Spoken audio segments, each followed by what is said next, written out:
창세기 백문백답 횃불 언약의 구속사적 의미. 여러분의 구독, 좋아요, 알림 설정은 이 사역에 큰 힘이 됩니다. 안녕하세요, 김홍석입니다. 오늘은 아브라함의 횃불 언약 사건이 우리에게 주는 교훈을 구원사적 시각에서 살펴보도록 하겠습니다. 본문 말씀은 15장 17절로 18절 전반부입니다.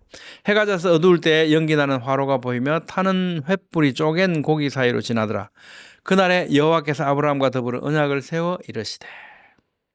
본문 톨레도트 위치는 창세기 기록을 형성하는 11개 톨레도트 가운데 7번째 톨레도트인 데라의 톨레도트에 속해 있습니다. 톨레도트는 족보 내력 사적이라는 뜻이죠. 사람에게는 언약을 이행할 능력이 없죠. 하나님의 언약을 이행할 능력이 없습니다. 우리는 선악과 사건에서 이미 경험했습니다. 하나님께서 직접 만드신 아담보다 훌륭한 사람이 어디 있을 수 있겠습니까? 따라서 하나님과의 언약이 하나님 일방적으로 체결되지 않으면 사람은 죽음을 면치 못합니다. 그러므로 하나님께서는 사람과 언약을 맺으실 때 항상 일방적으로 맺으시고요, 홀로 언약을 이루어 가시는 것 같습니다. 하나님의 사랑과 은혜가 여기에 나타나는 거죠. 그 형식을 통해서 뭐라고 표현해야 될까요? 존중히 여기신다, 귀히 여기신다, 하나님의 상대로, 우리 서로 사랑하자 이런 하나님의 상대로 이렇게 여겨주시는 거죠. 그것이 바로 이 언약을 이행할 능력이 없음에도 불구하고 언약을 맺으시는 하나님의 어떤 모습 아니신가라는 겁니다. 이는 성도의 구원은 사람의 노력의 결과가 아니라 오직 하나님의 은혜로 주어지는 것임을 분명하게 나타내시는 겁니다. 쪼갠 그 재물 사이로 하나님의 횃불만 지나갔지 않습니까? 아브라함에게 일방적 계약을 체결하신 것과 같이 우리 성도의 구원은 일방적으로 창세전에 이미 우리에게 택하심에 있다고 에베소서 1장 4절 말씀하시죠. 우리에게 그 창세전에 그리스도 안에서 우리를 택하사 우리로 사랑 안에서 그 앞에 거룩하고 흠이 없게 하시려고, 그래서 세상을 만드시기도 전에 우리를 택하셨고 그리스도로 오실 것을 예비하셨다는 겁니다. 작정하셨다는 겁니다. 이와 같이 창세전에 택하신 그 은혜로 인하여 믿음을 가지게 되는 겁니다. 우리가 하나님을 믿게 되는 것, 성경이 믿어지는 것은 우리가 잘 판단해서가 아니죠. 에베소 2장 8절 너희가 그 은혜에 의하여 믿음으로 말미암아 구원을 받았으니 이것은 너희에게서 난 것이 아니요 하나님의 선물이라. 오직 하나님께서 거저 주시는 겁니다. 우리에게서 난 것이 아니라는 겁니다. 데살로니가후서 2장 13절 하나님이 처음부터 너희를 택하사 성령에 거룩하게 하심과 진리를 믿음으로 구원을 받게 하심이니. 디모데후서 1장 9절 하나님이 우리를 구원하사 거룩하신 소명으로 부르시면 우리의 행위대로 하심이 아니요 오직 자기의 뜻과 영원 전부터 그리스도 예수 안에서 우리에게 주신 은혜대로 하심이라. 그러니까 이 말씀과 횃불 언약이 연결이 되어집니까, 여러분? 무슨 말씀이냐? 우리가 있기도 전에 하나님께서 이미 일방적으로 우리를 택하셨지 않습니까? 우리에게 은혜를 주시기로. 그거죠. 그 횃불 언약에서 어떻습니까? 하나님께서 일방적으로 찾아오시고 일방적으로 횃불로 지나가시면서 쪼갠 고기 사이를 일방적으로 우리가 지켜내지 못하는 그 언약임을 알시면서도 하나님께서 일방적으로 이루어지게 하시겠다는 그 은혜인 거죠. 불가항력적인 그 은혜라는 것을 이제 바로 이 하나님께서 처음부터 우리를 택하셨고 영원전부터 그리스도 예수 안에서 우리에게 주신 은혜다라는 것입니다. 일방적인 것. 이런 면에서 구원사적인 의미를 찾아볼 수 있는 거죠. 여기는 분명한 목적이 있죠. 우리를 그렇게 택하신 목적. 그 기쁘신 뜻대로 우리를 예정하사 예수 그리스도 말미암아 자기의 아들들이 되게 하셨으니 이는 그가 사랑하시는 자 안에서 우리에게 거저 주시는 바 그의 은혜의 영광을 찬송하게 하려는 것이라. 우리가 아무것도 안 해서 하나님께서 거저 주시는 것, 그것이 은혜지 않습니까? 그래서 우리는 그 은혜에 그 감격하고 감사해서 영광을 찬송하게 된다. 이렇게 하셨다는 겁니다. 하나님의 은혜를 알게 되고 그 은혜의 영광을 찬송하는 것이 우리 성도의 삶의 목적이고 목표가 되는 거죠. 예수님께서 이렇게 말씀하셨습니다. 나를 보내신 아버지께서 이끌지 아니하시면 아무도 내게 올 수 없다. 또 아버지께서 아들에게 주신 모든 사람에게 영생을 주게 하시려고. 그러니까 아버지께서 아들에게 주신 모든 사람이라는 것은 결국은 에베소 1장 4절 말씀에서 창세전에 택하신 그 성도들, 하나님의 자녀들 이를 의미하는 거죠. 17장 2절로 26절 말씀 가운데 4절에서 아버지께서 내게 하라고 주신 일을 내가 이루어 아버지를 이 세상에서 영화롭게 하였사오니 아버지여 창세전에 내가 아버지와 함께 가졌던 영화로서 지금도 아버지와 함께 나를 영화롭게 하옵소서. 세상 중에서 내게 주신 사람들에게 내가 아버지의 이름을 나타내었나이다. 그들은 아버지의 것이었는데 내게 주셨으며 그들은 아버지의 말씀을 지켰나이다. 택한 그 사람들, 하나님의 경륜 가운데 있는 그 사람들을 의미하고 있죠.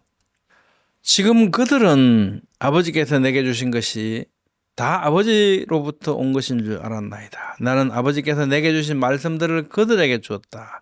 내가 그들을 위하여 비옵나니 내가 비옵는 것은 세상을 위함이 아니요 내게 주신 자들을 위함이니이다. 그들은 아버지의 것이로소이다. 일방적으로 하나님께서 택하신 그 대상들이 분명히 있어 보이죠? 그들로 말미암아 영광을 받았다. 그들은 그들을 보존하사 우리와 같이 그들도 하나가 되게 하옵소서. 뭔가 세상이라는 것이 있고요. 그 가운데 그들이라고 하는 존재들이 분명히 드러나 보이죠. 그 하나님의 은혜를 주신 은혜를 받은 그들 바로 우리를 의미하고 있다는 겁니다. 이것은 하나님의 일방적인 은혜라는 겁니다. 그들을 보존하고 지켰나이다. 그 중에 하나도 멸망하지 않고 다만 멸망의 자식뿐이오니. 이 표준 세번역을 보면요, 다만 멸망의 자식만 이런 것은 이런 말씀이에요. 멸망의 자식이 있고 택한 자들이 있다는 겁니다. 그래서 칼빈은 이것을 무서운 교리라고 말하고 있습니다. 또 그들의 말로 말미암아 나를 믿는 사람들도 위함이니 아버지여 아버지께서 내 안에 내가 아버지 안에 있는 것 같이 그들도 다 하나가 되어 우리 안에 있게 하사.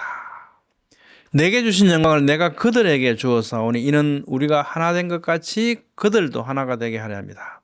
내가 아버지의 이름을 그들에게 알게 하였고 또 알게 하리니 이는 나를 사랑하신 사랑이 그들 안에 있고 나도 그들 안에 있게 하려 함이니이다.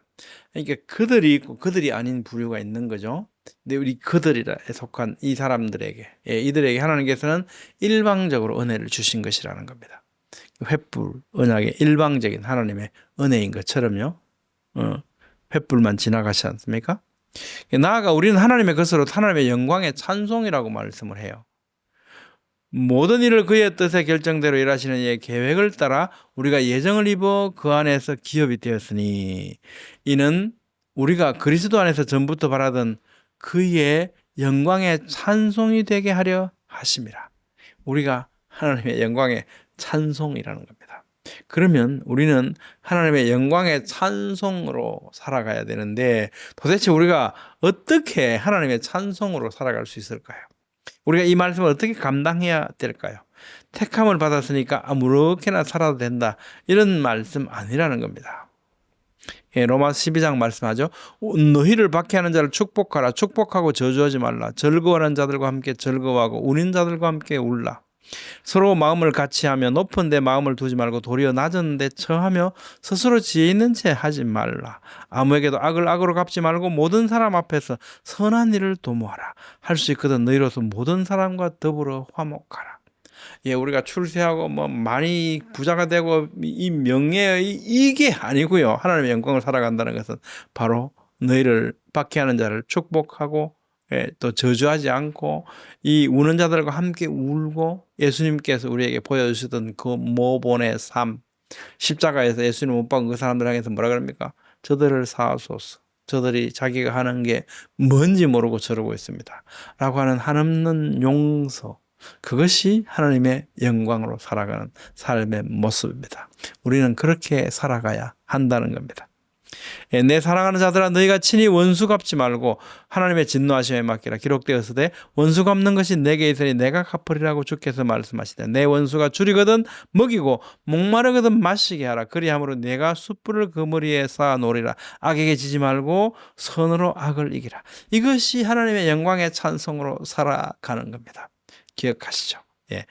십자가에서 저들을 사하여 주옵소서라고 하셨던 그 예수님의 모습이 바로 우리가 하나님의 영광으로서 영광의 찬송으로서 살아가는 우리의 모습이 되어야 한다는 겁니다. 그것이 바로 하나님의 영광으로 살아가는 겁니다. 예, 또한 그러면 우리가 어째서 전도할 필요가 있는가? 그 다 이미 택하신 분은 택하셨고 또 택하지 않은 사람 어쩔 수 없는가 하는가? 이런 질문들을 우리는 받게 되죠. 근데 성경에 이렇게 말씀하잖아요.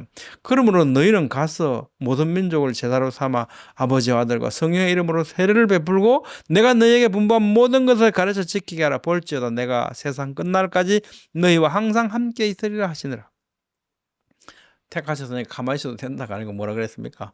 예. 땅 끝까지 이르러서 말씀 전하랍니다. 제자로 삼으랍니다.